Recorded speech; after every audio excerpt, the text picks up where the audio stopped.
আলুটেলা গুহা ভ্রমণ শেষে আমরা বেরিয়ে পড়ি রিসাং ঝর্ণার উদ্দেশ্যে, যেটি আলুটেলা গুহা থেকে 3 কিলোমিটার এবং খাগড়াছড়ি শহর থেকে প্রায় 10 কিলোমিটার দূরে অবস্থিত।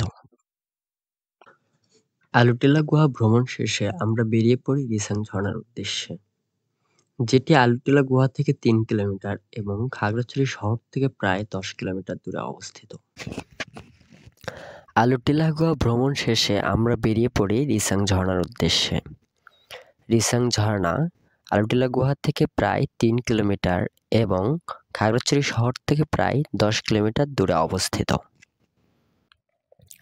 আলুটেলা গুহা ভ্রমণ শেষে আমরা বেরিয়ে পড়ি রিসাং ঝর্ণার উদ্দেশ্যে। রিসাং ঝর্ণা আলুটেলা গুহা থেকে 3 কিলোমিটার এবং খাগড়াছড়ি থেকে প্রায় 10 কিলোমিটার দূরে অবস্থিত। নিজ চোখে না দেখলে বুঝতে পারবেন না। নয়নাভিরাম সৌন্দর্যের কারণে অনেকে সাজেককে বাংলাদেশের ভূস্বর্গ হিসেবে অভিহিত করে থাকেন।